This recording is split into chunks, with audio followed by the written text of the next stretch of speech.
Hello everyone, কেমন আছো সবাই? আশা করছি সবাই খুব ভালো আছে আর আমিও অনেক ভালো আছি। তো আমি সায়নী চলে এসেছি তোমাদের সাথে ছোট্ট একটি মিনি ব্লগ নিয়ে। আজকের এই বৃষ্টিমুখর দিনটা তোমাদের কেমন কাটছে? আমার তো বেশ ভালোই কাটছে, তাই আমি ভাবলাম আজকের এই দিনটা তোমাদের সাথে একটু শেয়ার করা যাক। তো এই দেখো, বৃষ্টি উপভোগ করতে করতে আমার এখনও বিছানায় গুছানো হয়নি। তো চলো বিছানাটা গুছিয়ে নেওয়া যাক। বিছানাটা পুরো পরিষ্কার করে গুছিয়ে নিয়েছি। বাইরে বৃষ্টি হচ্ছে ঠিকই, খুব ভালো লাগছে, কিন্তু একটা দুঃখ তো মনে মনে হচ্ছে, জামা কাপড় শুকনো হচ্ছে না। বাট সব কিছুকে একসাথে চাইলে পাওয়া যায় বলো? আর এরপর বাবু এখানে উঠে পড়েছে, এখন বাবুকে খাওয়ানোর প্রস্তুতি। এটা তো প্রায় 1.5-2 ঘন্টা সময় লেগে যায়। ওকে খাওয়ানো হলো অবশেষে, এরপর ওকে একটু পড়তে বসিয়েছি।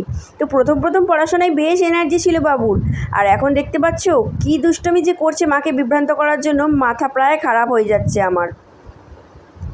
আর এরপর আমার খুব খিদে পেয়ে গেছে, একটু পেট পুজো তো করতে হবে, তার জন্য একটু পেঁয়াজি ভেজেছিলাম আর এই যে আলুর তরকারি। তো খাওয়া দাওয়ার পর এখানে আমি একটু ভাত বসিয়ে নিয়েছি। তো এখানে ভাত প্রায় হয়ে এসেছে, এরপর ভাতের ফ্যানটা এখানে ঝেড়ে নেব। আর ওপরে আমি বেশিক্ষণ থাকি না, কারণ বাবু আগের বারে একটা বিপদ ঘটিয়েছে, তাই ভাতটা নামিয়ে নিয়ে আমি ঝটাপট নেমে যাব নিচে।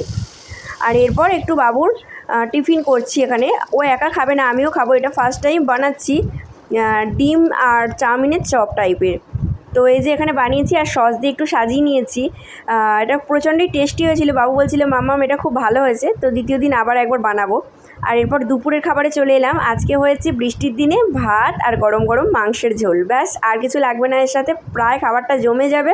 তো আজকের মিনি ব্লগ ছিল এতটুকুই। তো চলো সবাইকে টাটা।